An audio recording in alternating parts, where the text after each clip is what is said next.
Dudes and dudettes. Yes. Look, it was Le Mans weekend. Okay, so I did bugger all. I watched Le Mans and you go Ferrari. So it wasn't for nothing. Anyway, the XB-5s that I showed on Facebook actually attracted a lot of attention, I think, because it's such a quirky wagon.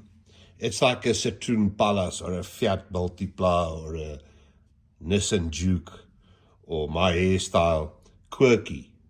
So it attracts a lot of attention, except my hairstyle.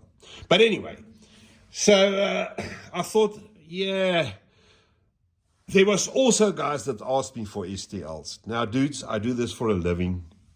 I can build you a wagon, but I can't sell you STLs.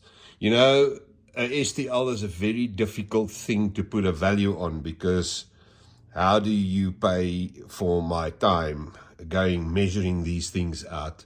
Look, they've got to be perfect in large scale. And I will connect to that later in the video. Why large scale? Because I had that question a couple of times this last week as well. But anyway, let me show you what happens here. The XB-5, it being it, was of such a nature that this pipe here is 80 mil in 1 in 24 scale. So that was lovely, because we could use an 80 mil drain pipe. You know, they work well, and it's PVC, so it's nice and strong, and like a thickness as well. So it's a very good thing to work with. Now, let me show you how it works. From there, you know, there's a couple of things that needs to be printed. So the chassis at the bottom here is a skeleton on this one, because this is all. So we laser cut this out of 6mm Perspex, all right? And then we clad it with PEG that we print, so we can get the bolts and everything on. And then the center saddle bit here, that's resin printed. And then obviously the turrets here, those are also, this was ASA and that was PEG. So that goes obviously now on the top there. It's going to fall through. Check. Lunk. Oh, no, it doesn't actually. But anyway, lunk. All right, and that gets glued in on wara. Now, at the ends, there was another guy also that asked, you know, he had problems with PVC pipe cracking. I don't know if he used a very thin one. I've never had that problem. But when you print the ends, it's better to give it a recess like that, so that when it goes in here, it goes in nice and tight. All right. Now,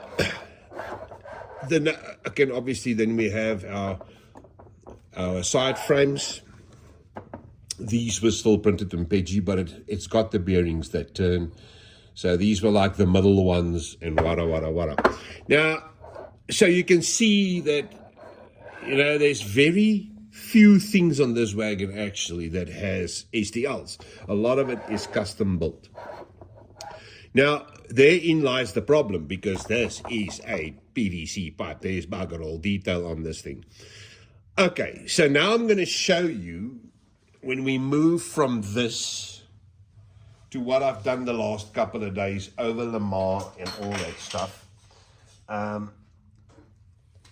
What it looks like once I am done with it, more or less. All right. There we go. So as you can see here, a lot of stuff needs to happen. You need lots of these, okay? Gulp them down, because it'll make you think better and keep your hand steady. All right, so then all the hell breaks loose, because you got to build this thing now according to my plans. And the first thing is the PVC pipe. You got to do the welds. So now the welds here, we print separately, and then I just pull them over and do it. But there's another problem. We have cladding underneath there. Let me just put it like that. You see the cladding here and there. You know, that all needs to be doing. That is all high density plastic. What's that? Not the softish one. Well, it's a plastic that I've got sheets of that I cut and then glue them in there. And I also laser cut these out of the same material for the stanchions at the top, and they're nice and strong. And this is steel wire. Look, brass works as well, but the 1 millimeter steel wire is just stronger. So then you have that sort of thing for your top detail. These are right bitches to make, because that is a 0.8 mil that gets bent and soldered to a piece and then glued to that, and then there's got to be a little, otherwise it break off and you got to press it in there. That's a day job just to do those lids there. I hate doing it. But okay, that covers, and you got to be careful also where you put the welds. I will show you on the other one. I actually made a mistake. The weld sits there and the weld sits there, not here. This is like turned. When they weld this thing together, this piece is like that, a half and a half and a half and a half and a half and a half. This way, half there, half here, and then that side's from the top to the bottom, half again. So like that, gets welded like that, gets welded like that, gets welded like that, gets welded like that. All right, so you got to be careful that your weld's got to be right. I made a mistake on one of the others. And then all the brass work starts. These are 2 mil brazing wire. These are all photo etched by Karel at Klein Getrein. And, these are Green Stuff World etched plates that goes onto styrene. Then all the manufacturer's plates and stuff at the bottom there, that's all custom. That's 0.5 mil and 0.3 mil plates that you just glue in there. But I want to show you, so obviously that covers that, but you have your pipe work here, which is resin printed. So with this being loose, you can see how nice and smooth this is. You just sand it right. But then you got the plumbing here, and you got it on the other side as well. But obviously now underneath, I'm going to pick it up like that. I don't want to put it down on the steps. There's all the brake work.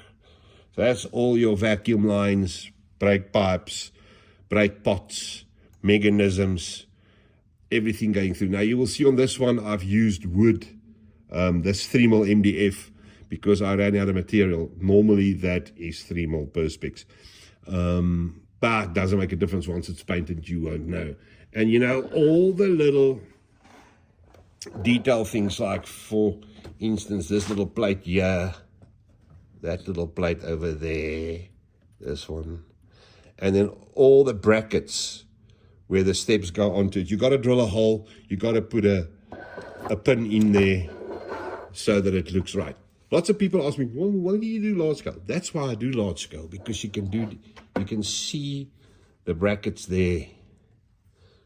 You see, everyone gets done separately with its little thingamajigs in it, and that's how you get a lovely wagon. Other side, you have the vacuum pipe. I always used to do plastic profiles here, but they bitch you to bend and whatever. So I use aluminium, 2 mil aluminium. No, it's actually thicker. Sorry, I'm talking crap. This is 3 mil aluminium brazing rod to do those, because it bends nice and easy, and it's very easy to get it to the resin printed pipes and stuff. Yeah, you just couple it up with stuff like that. And there you have your wagon. Now, this side's obviously different. See, this is why you need to understand the model, and this is where all the field work comes in, because the brake system on this thing is rather intricate. These we just printed. I actually never had those. This is the handbrake mechanism that sits there, this year. She just brought it yesterday. So we resin printed that, and now on there comes your lovely little brake wheel like that. That gets painted separately, and then you have that, boom, that sort of effect.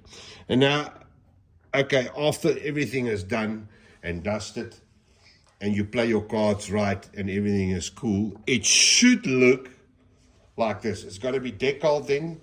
Oh, the cat's here. Hello, Kaiki. Look, look, look. Doesn't look like it's ever hit a locomotive off. Look at that. Yeah, check how nice and fat it's getting. Anyway, so then when you're done, it should look like this. This is where you should be. Now, that's the finished product. You do your little handles and everything gets painted. And you can see there now how the plates work. It's decals. The manufacturer's plates gets put in there. Looks nice. It gives it just that little bit of dimension. And then, yeah, that's the finished product. Looks like that. A UC. And, you know, like I say to the guys, a model, a large-scale model is not just printing. It's a lot of stuff that goes onto it extra. So, it's, you know, you can't sell a ready-made HTL that you just put in the printer and boop, this pops out the other side. There's a lot of custom work. And, yes, a lot of custom paint. I do the decals in-house. That will be done. I've printed one for this one. And the nice thing is the one I just showed you is going to be red. Yes. I will show you when it's done. We'll make a quick video. Then you can tell me what you think. So, dudes, that's basically that. If you chuck it to the other way, it'd be nice if it runs off the table here now and falls on the floor. And there, that's makes for a nice model. Nice and quirky. And we had plenty of these running in the SAR.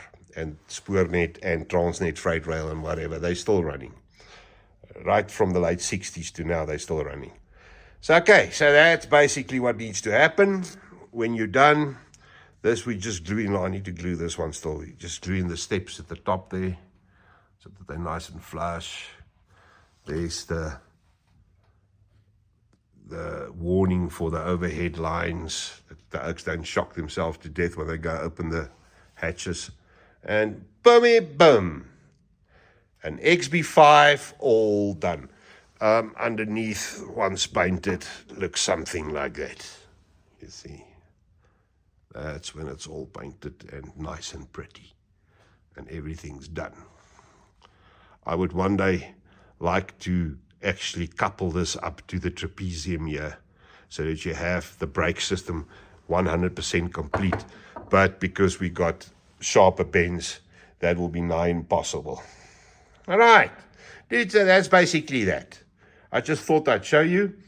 And there was a lot of guys that called this thing very nasty names, like a broken dick. I had to laugh. But yes, that's just the way they work. We had this is the inverted view. We had a V-shaped one, which was slightly shorter than this. I think it was an XB-10 or something. I've never built that one, but one day I will. And there you have it. Lovely little wagon. All right, dude, so that's basically that. We'll speak later. Goed julle oukies, tot ziens.